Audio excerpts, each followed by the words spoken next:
warahmatullahi wabarakatuh.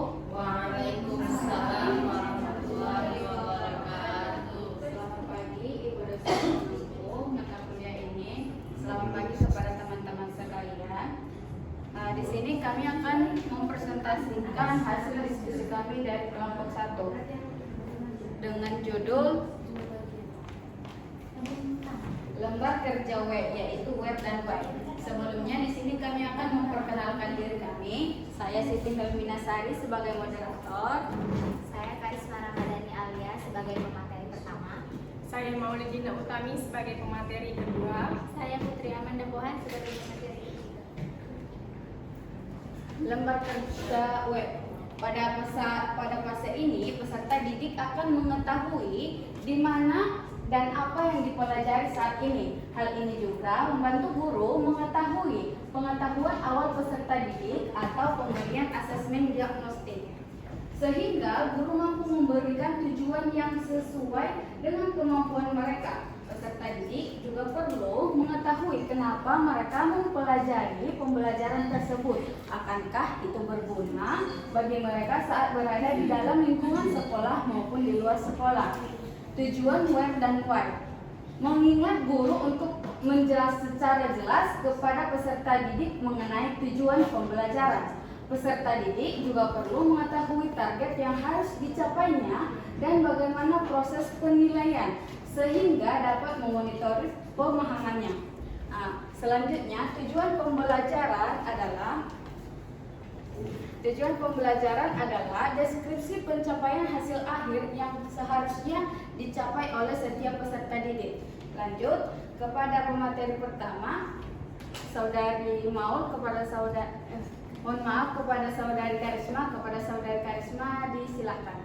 Adapun tujuan pembelajaran yang kami gunakan yaitu di kelas 4 di semester 1, kemudian materinya itu matematika. Nah, tujuan pembelajarannya adalah peserta didik mampu menganalisis ukuran besar sudut dan satuan ukuran sudut derajat dengan kritis. Kemudian yang kedua, peserta didik mampu mendemonstrasikan cara mengukur sudut menggunakan busur derajat dengan mandiri. Lalu yang ketiga, peserta didik mampu membuat gambar benda-benda sekitar yang memiliki sudut melalui kegiatan menggambar dengan kreatif. Selanjutnya, terima kasih kepada pemateri pertama yaitu Karisma. Selanjutnya akan disambung oleh pemateri kedua yaitu Saudari Putri Amanda Pohan. Kepada Saudari disilakan. Oke, yang kedua, bagaimana posisi kemampuan peserta didik dilihat dari tujuan pembelajaran. Kemampuan peserta didik dilihat dari tujuan pembelajaran ialah kemampuannya dalam menguasai kompetensi, konten, dan variasi.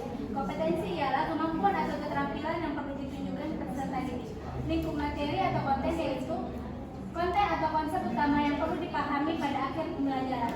Sedangkan variasi ialah menjelaskan keterampilan berpikir kreatif, kritis, dan tingkat tinggi yang perlu dikuasai peserta didik untuk dapat mencapai tujuan pembelajaran.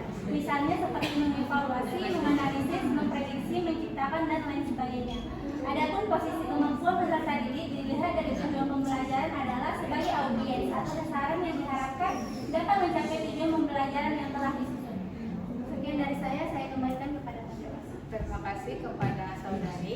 Selanjutnya akan disambung oleh Saudari Karisma kembali. Kepada Saudari disilakan. Oke, pertanyaan selanjutnya itu mengapa tujuan pembelajaran seperti itu. Nah, tujuan pembelajaran ditulis dalam rangka yang mengarahkan pada kemampuan apa yang dikuasai peserta didik sebagai hasil pembelajaran. Nah, selain itu dengan adanya tujuan pembelajaran, kegiatan belajar mengajar di kelas akan menjadi lebih jelas serta terarah sehingga pencapaian hasil belajar menjadi lebih optimal. Ya, stop. Tujuan pembelajaran yangnya udah dibuang. Sana deh. Yangnya dibuang.